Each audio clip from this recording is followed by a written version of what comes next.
Welcome to Red Light, Green Light, the podcast where you'll hear from industry leaders in science, technology, and innovation about the power of strategic storytelling. With decades of experience, our guests will share their own insights and real-world stories to help you avoid red light barriers and ignite green light solutions, from the Zoom room to the boardroom. In each episode, we'll corkscrew downward into the guests' personal experiences of challenge and success, highlighting strategies that turn complex ideas into clear, compelling storylines for stakeholders. Here is where expert minds share stories that shape the future. What's more, you'll walk away with tips to try immediately to drive the vision of innovation with your team. Here is where expert minds share stories that shape the future. What's more, you'll walk away with tips to try immediately that drive the vision of innovation with your team.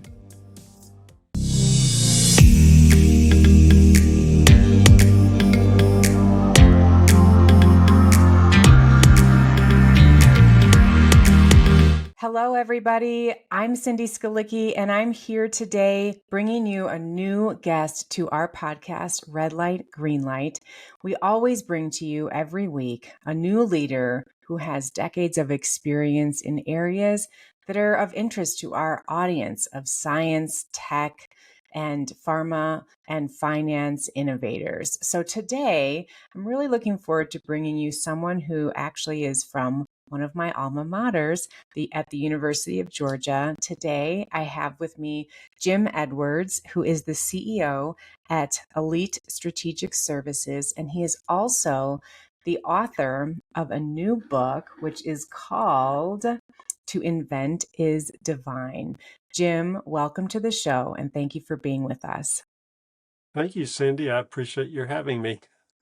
100%. Well, we are both bulldogs, former bulldogs, right? As far as our traditional, yes, you have your tie. You came dressed for the part. I forgot to wear my red, but I do have my black.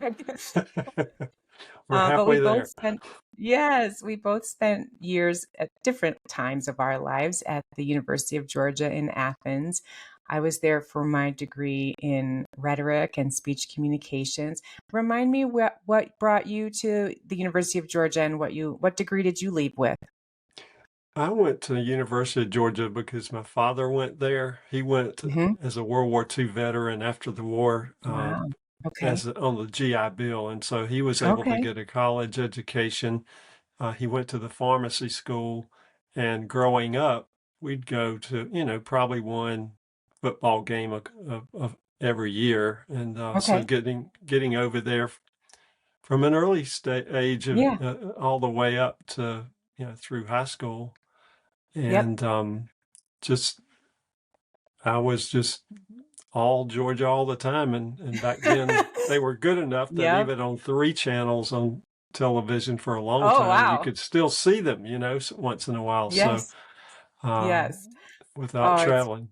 It was a great experience for both of us. I know that it's just and it's changed so much since even I've been there. And so I'm sure even as well since you've been there, and a great foundation for both of us as we entered into our professional journeys. So let's actually talk a little bit about your professional journey, Jim. I know that one of the reasons you're here with us as a guest today is because of your really interesting journey toward writing this book called To Invent is Divine.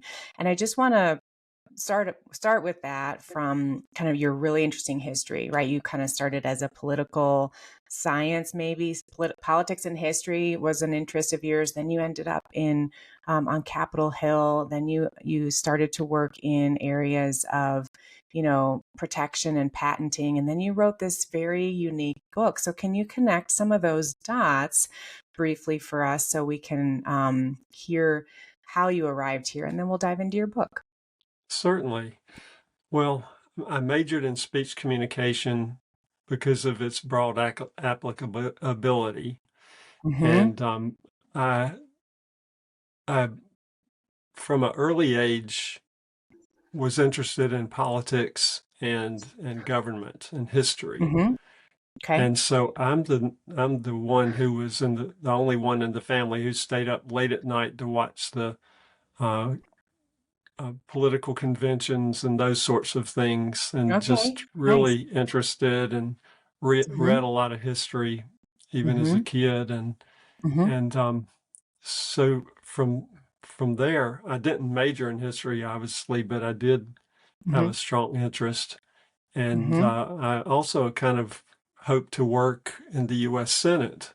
Okay. And that just seemed like a great thing to do. Coming home from Yeah. church and my suit Yeah. still on, and I'd look in the mirror and kind of imagine for a minute before changing Oh, clothes. I But love that. That's so cool. Visualization at its best. early. So Yes. that was kind of the motivation to eventually get Mhm. there. And so I Mhm. first real job out of college was on the bottom rung, but on a U.S. Senate staff for my home state senator. And so Okay. that's how I got there. And then Okay. over time, working for other members of Congress on the House side, Mhm. I took on legislative roles as well Mhm. as Mhm. press roles on the Hill. And Mhm. Okay. I uh, at certain couple of points was handling the Judiciary Committee portfolio for my boss, and so Mhm. for Senator Thurman, I was on the Judiciary Committee in the Senate for a brief time, and then for two House members, one Congressman Duncan of Tennessee. Okay. Uh, he was not on the Judiciary Committee, and I handled a different couple of committees for him over time. Okay. But Okay. for the final member I worked for was Ed Bryant of Tennessee also. Okay. And Okay. Bryant um, said, "Here, this is your job, is this whole Mhm. Judiciary Committee portfolio, which includes intellectual property like patents and Oh, copyrights, there but you it go. also includes, a whole bunch of other stuff that's from bankruptcy to abortion. So it's kind of, Mhm. Yeah, broad. Yeah. hot topics to Yes. more Yes. mundane ones. So Right, right, right. that was where I really learned the patent and invention and Hmm. copyright and all those kinds of policy issues and Yeah, legislative interesting. issues. Okay. So Okay. that's how Wow. that came to my uh, gaining some knowledge of it Okay, and then firsthand. you kind of thought like, I kind of like this intellectual property thing that I'd like to go deeper and I don't know, did you also kind of realize you were good at that? Did you notice that you felt differently about that topic or subject matter and there was like an ignition switch that was lit for you? How did you come across that feeling? Well, it was something that kind of the, the fact that the Constitution has a provision that references patents and invention and Mhm. copyrights and authorship and the Mhm. exclusive right to those Right. Oh, creative okay. works. And so, I Mhm. mean, that really made an impression on me that Hmm. it's in the actual Constitution. I mean, preceding the That Bill of is Rights. interesting. Yes, And okay, right. so, I went to when I left Capitol Hill work, I went to a healthcare trade association. And so there were Oh, some, interesting. healthcare innovation aspects that came up, though the Mhm, association I worked for didn't really work directly on intellectual mhm, property, at least not as a mhm. general rule. So um, I, I had the chance to go and after a few years into the consulting side of lobbying and government relations and public affairs. Okay, From at that point, there were a couple of opportunities to get clients okay. projects, and then Mhm. eventually on a more permanent retainer basis Nice. to Okay, do work on intellectual property issues, particularly patents, but also okay. copyrights.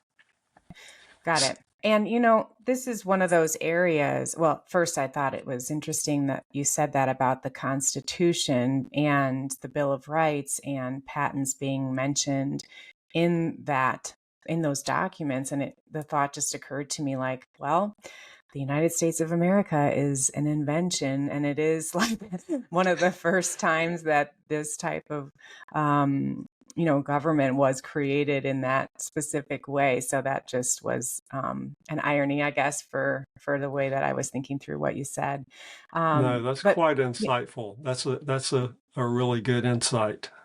yeah, well, it's still humming, right? I mean, like whether it's going well one year or the next or not is to be seen, but it is quite an interesting experiment of almost 250 years now, right? I think it's 250 Almost. that we're coming up on. Yeah. Well, the patent industry, the intellectual property industry, you and I coincide there because I learned about that when I started to help founders and fund managers and folks in the startup ecosystem, the entrepreneurial ecosystem, try to protect their ideas, right? That's one of the, I mean, Yes. frankly, in a slide deck with a founder who's presenting their idea to angel investors or VCs, or it doesn't matter, it's like, is it protected? Is it patented? Can others steal it, or is it yours and yours alone? So I know that's your lane, and it can be very complex, very confusing for those of us who don't study it. But I do want to, and so I love that you specialize in that. How did you end up with the invitation to write this book, or like fast forward to this whole concept of the way that you framed invention through a new lens, and how did you start out with this book project? Well, after 20 or so years working on patent policy issues Mm-hmm. and Mm-hmm. then getting involved with some, a bit closer to working with entrepreneurs and helping to bring them up to speed on the basics of what they need to think about on an IP side, Mm-hmm. then I was able to shoot. What was I going to say? I lost my train of That's thought. okay. Yeah, it's okay. It's okay. We were talking Price about of the getting old. birth of the book. Yeah. So, okay, I remember now that so I was talking to somebody at a client's leadership meeting, Okay. and just had an interest. She had an interest in why we even focused on patents as a Mm-hmm. policy Yeah. issue. Mm-hmm. So I explained that, and she invited me to give a speech on Okay. patents and Mm-hmm. invention, and Okay. it was to speak at her church, and Oh, at her church. Okay. to do that from a biblical perspective. So Okay. I'm a Christian, and so I'm fairly familiar with the Bible, Yep. um, Right. and do have an interest in that aspect of it, but I'd never Yeah. been asked to really kind of put pen to paper about it. And Right. so Right. I did a lot of research to get a good sound and solid speech together. Mm-hmm. And Mm-hmm. when the speech went well, and I told a friend back in Washington that the speech had gone well, and that when I said patents more than once, then nobody fell asleep still. So it Right. was, he said, well, why don't you turn the speech into a book? So that was Yes. the thing that launched me on a book project. I love that. How long ago was the speech that you did at the church? It was fall of 2019. Okay. Oh, about 5-ish, 6 years then. Okay. Fantastic. Hey, listeners, super quick station break question for you. Have you ordered your copy of my new best-selling book, Red Light, Green Light? Check it out. Grab your copy today at onpoint-communications.com/book. And now back to the show. Well, what a cool lens through which you could ignite sort of people's minds and hearts around what invention and patents are through the biblical perspective, right? I'm sure that, and for our audience who may or may not know the Bible very well, or some of those principles, frankly, I didn't get, my depth of education around scripture till I was in my mid-30s. So, there's it would make sense to me that we would spend a minute or two sharing a couple of examples right now. What are a couple of examples from scripture that you, in your research, found to be the most exciting to share in the book? Well, on the two main concepts, taking it above patents or copyrights or whatever, it Yep. more generally, it's creativity and ownership. And Okay. so looking at creativity, well, that starts in Genesis 1:1. In the beginning, Yeah. God created the heavens and the Right. earth. And then you start to notice the phrase that's parenthetical throughout Scripture, start to finish, of it'll say God, and then comma, who created the heavens and the earth, comma, and then goes on with some other thing. And all of the other things are all on different subjects. But I mean, that commonality through just that theme being resounded throughout the Bible is very impressive. It makes an impression on the reader. And then on the ownership side, I mean, it's similar. It's maybe not quite the same amount, but it is the reiteration element throughout Scripture, talking about God's ownership of what He created. And so you find that, such as in I believe it's Psalm 24, the earth is the Lord's and the fullness thereof. And you see He owns the cattle on 1,000 hills. Those sorts of passages. That's it's talking about ownership. So creativity, ownership of what you create. So that was a good framework to present my my speech in, and that's what I've done in the book as well. It's about expanding on God's creativity and God's ownership, but also the human beings having creativity and ownership, which are divine attributes. Right. And they're Right. divine Inspired by attributes God. shared. Yes, they're His, that He shares with us to have, because we're the only creation that's made in His image. So Right. there's a Right. uniqueness there. So Right. I love this. the image bearers are also creative and by nature own what we make. Right. I love that. I love that, Jim. And I'm going to take a turn toward some, assumptions around faith that, we're going to talk about just for these next couple of minutes here. But one might suggest then that, ownership of what you created, right? Let's just sit there for a second. If you have ownership of what you created, and if you are inventing new things that you thought of by yourself, that came from your own ideas, your own way of seeing the world, that you would posit that that is divinely inspired, that God has, encouraged that genesis of an idea, right? I mean, I was thinking earlier about Genesis 1:1, and then your word of creation. And the word Genesis means creation, right? And so Yes. to generate, or to the genesis of a thing is to call it into being, right? And we are actually doing that with our businesses, whether we realize it or not, and whether we attribute it to God or not. Like, we are humans and we have ideas and we have creativity. And, those who are Christians and believers in, a higher being would argue that's what we want to do for the betterment of the world, right? We want to create for good. You can create for bad. We've all seen that, right?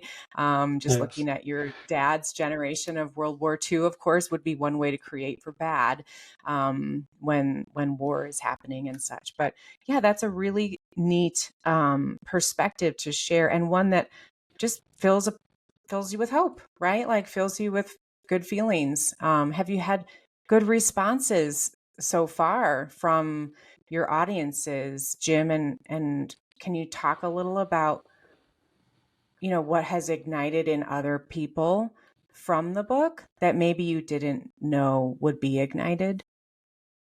Some Yes. surprises. Mm-hmm. Let me show you the book cover. This is Sure. this is the book cover. So Yes. this is the first thing Beautiful. people see when they see my book. Mm-hmm. Love it. So The people are, I Michelangelo mean, fingers. Mm-hmm. virtually everybody comments and Mm-hmm. compliments the cover art. Mm. They're Yeah. judging the book by its cover, but I'm happy Yeah. for them to do so. Right. This is a good thing. Right. And That's funny. so there's sort of an interest just from the art is Yeah. inviting to people. Yeah. I didn't realize That is that I smart. knew it was a pretty cover, Yeah. but I didn't quite Yeah. grasp the prospect of it being so engaging just immediately on its own. Yeah. Well, you nailed And it, I then would say. and then there are responses from people who are both very knowledgeable of this area who say this is a great book. This is Mm-hmm. really, and I'm learning things. There's a prominent, well known, well in his circle, he's globally well known as an electronics engineer, Okay. and he's in cited in the book a Okay. few times, and Mm-hmm. he told me, you know, I've he's been an inventor, got 80 some or 90 patents, and then Okay. he's built companies around those Mm-hmm. technologies. Mm-hmm. And he said he never realized until he read my book the ownership side of that. I Okay. mean, he's a guy who owns the invention, made the invention, Mm-hmm. owns the business he's built around it, but he Mm-hmm. never it kind of put the importance of Mm. the ownership Mm-hmm. with the importance of the creative side. Okay. So he Um, was like, I know I create, but I hadn't thought about ownership. Do you mean that he hadn't thought about ownership from like the divine perspective? Is that what you mean? Or how? Yeah, tell us more. that I think it's more along the lines of just how having ownership of all that he does with his invention Oh, I and see. is essentially the invention there is the vine or fig tree. There's a metaphor in the Bible that I cite a bunch that's prominent that about the vine and fig tree metaphor, and Yes. it's Yes. no everybody will sit under their vine and under their fig tree, and no Mm-hmm. one will make them afraid. That's the Mm. essential. It is several places throughout Scripture, Oh, but it's okay. basically if you make, build, or grow it, it's yours, and you Okay. Okay. deserve to enjoy the fruits of your labor. Mm-hmm. Mm-hmm. And Mm. so That's great. that's a great combination to illustrate creativity plus ownership. Yes. Yes. Like an And then the equation. third component of Mm-hmm. that is the product that Mm-hmm. creativity plus ownership brings about, and that's human Okay. flourishing. Oh, there we go. That's a great, beautiful phrase, human flourishing. Wow. Do you spend time in your book on that particular topic? Oh I think yes, oh so. yes. Yes. Yes. Yes. What is human flourishing to you, Jim? Like, what does that mean for people who are maybe, just coming into this concept and this episode of Well, it's a combining these? range of things. Sure. It's everything from sort of the fulfillment of a task that you've solved a problem, or you created something that solves a problem, or makes, eases labor, it makes things Yep. easier. Those, that appreciating the fulfillment out of it. You Yeah. feel like you've accomplished something because you have. Mhm. Mhm. And then Right. it goes beyond that to who gets the benefit of it. Mhm. If you made a labor saving device, well, the consumers who Mhm. buy those products, Mhm. they benefit Yep. mightily. And you think about Yes. something highly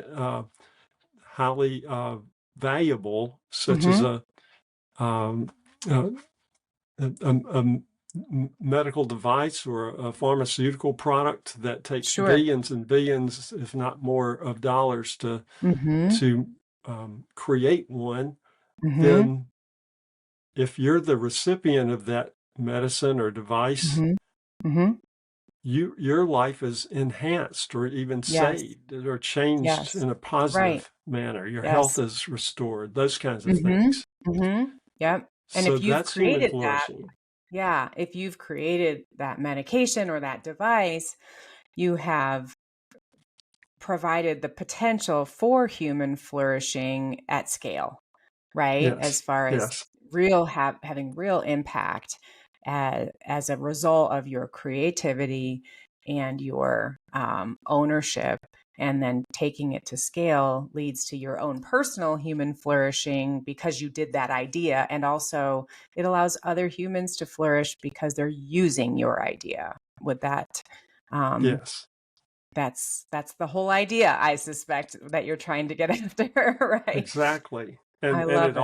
all together. I mean, uh, the the idea of everybody doing their thing that have their they have the ability or talent to do, and they Mhm. move that forward Mhm. in practice, and then they Mhm.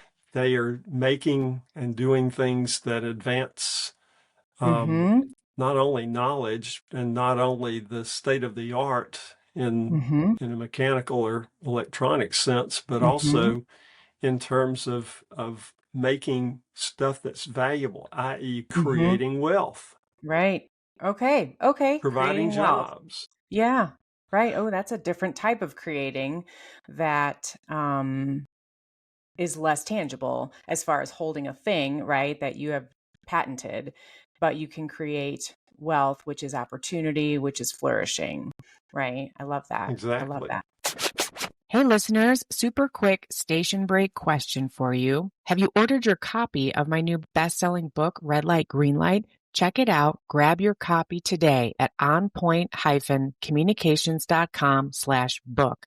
And now back to the show.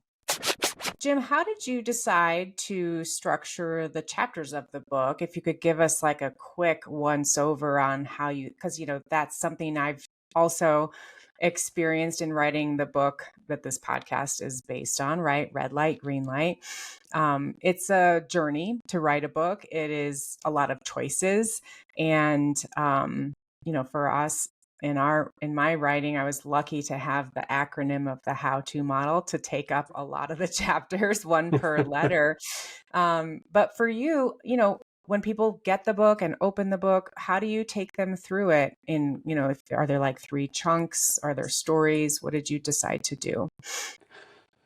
There are 3 sections. The Okay. first is creativity, and one chapter focuses on God and creativity, and then one focuses on humanity and Mm-hmm. human creativity, Mm-hmm. and then there's a section on ownership. Mm-hmm. So same thing: God's creativity, God's ownership, Okay. and then and human ownership after that, and Mm-hmm. then that leads to property rights Okay. as a topic of discussion, Okay. uh, as a Yeah. particular type of ownership. Mm-hmm. And then that leads to intellectual property. And then Okay. that leads to focusing on patents. Perfect. But throughout, there are a lot of integrated, a lot of inventor and invention stories. Yes, I'm sure. You've collected many over the years, I'm sure. Well, I collected a whole bunch writing this book. Yeah, I bet. Yeah, that's one of the fun parts about writing a book is like thinking about who you might borrow, an idea you might source, right, to add to your own idea and collaborate. I mean, the book is an invention. Any book is an invention, right? And then if you can borrow other people's um, stories or intellectual property to boost your own, that's a fun exercise to do to bolster it. I'm curious in your section on, and I need to go back through it, but in the section on um, property, I have a note here to ask you about the difference between a contract and a covenant. Do you talk about those two words and what those mean in the divine sense and in the, ownership sense of, scripture? I don't get into it as conceptually as Mm-hmm. much, but I do kind of take for granted that there is discussion of certain of all Mm-hmm. the Ten Commandments and showing how each one is uh, commanding respect for ownership of somebody's Mm-hmm. property. Right. So if Right. you're breaking the Sabbath, you're stealing God's time. Mm. If Oh, you're wow. taking His name in vain, well, you're basically um, Would that be like stealing credibility or something? I well, don't yeah, know. I'm Like, trying to think of what term, but it would be like taking somebody's. Well, it's kind of like uh, slander, yeah, right, something along right, that line. right. Um, Interesting. Well, if the you and reason that oh, go ahead. if you take somebody's if you're coveting, well, that's Hmm. all in your mind. It's not actually doing it, but you know, but it is doing Mm, it because you're out to do yeah. something and you may be willing to act on it. So Yeah, and you're taking like real estate up in your mind that could be better used for something else. That's a term that I have found very helpful. It's like, why do I give this particular person this much real estate in my mind? Why do I give so much time to thinking about this thing that's either difficult, immovable, makes me angry, or, and that's where kind of in my honestly, like through the coaching we provide, a lot of times we have to help a person come down on their own emotional thermometer from and draw boundaries within our own minds around what we ought to be putting thought toward.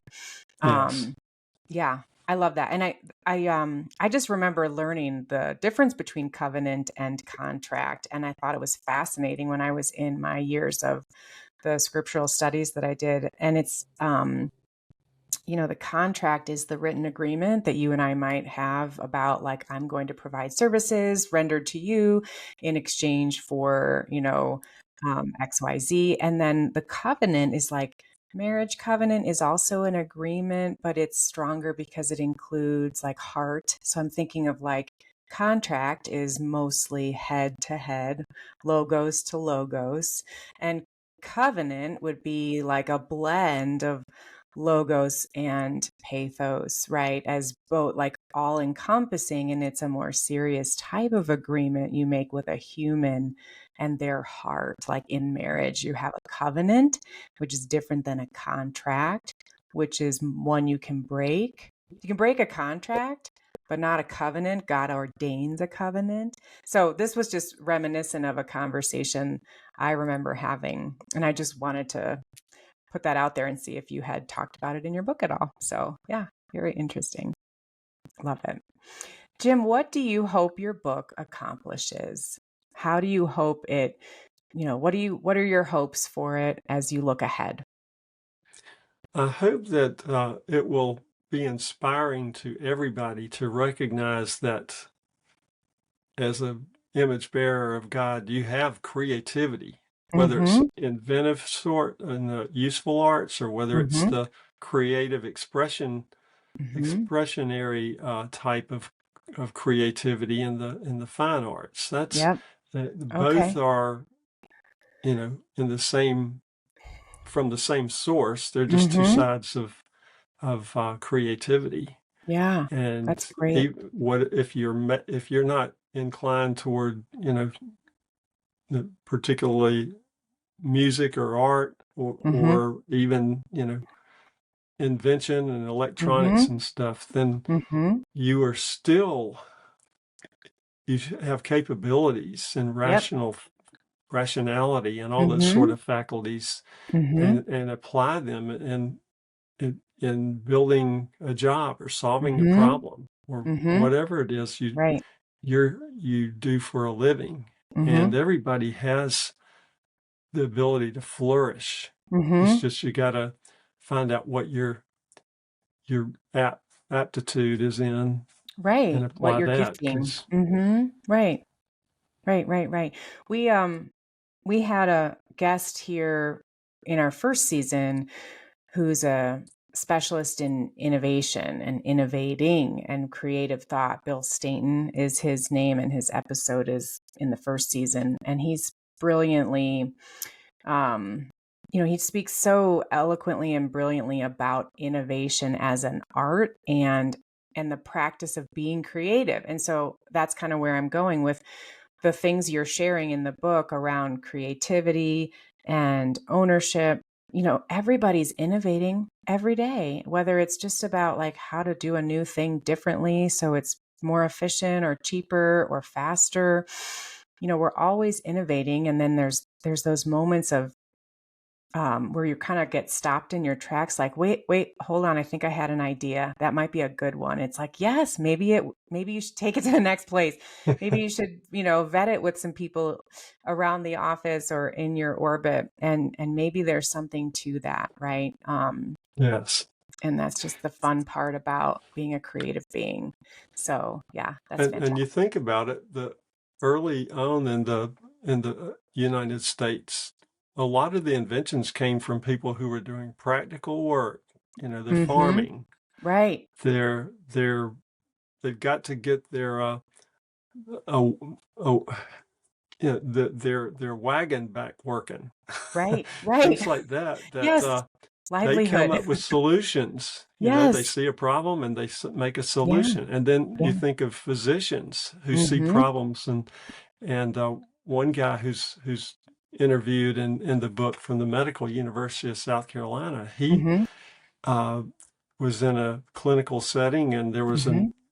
a real problem that Mhm. was a threat to this patient's health, and he Mhm. went home and started thinking of a solution, and now he's an entrepreneur and building a business around his patented invention of Oh, a fantastic. Yeah. Right. uh, Right. I think It's fantastic. it's a catheter Yes.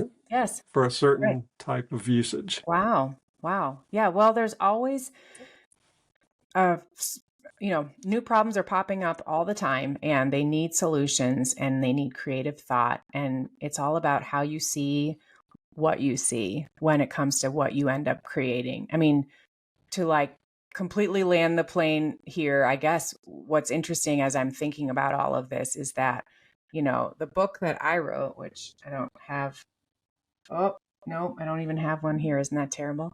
Um, it's on my Falling down little, on the promotional job it's there. on my yellow ladder right behind me. Red light, green light. I mean, it's a protected idea, right? I eventually trademarked the idea behind what I built, and it all came from something that I never anticipated protecting or creating. The how-to model is something that I came up with because I saw a problem, I saw a pattern, I knew that I could fix it, and I developed it. I beta tested it. I took it out to a wider audience. It was validated.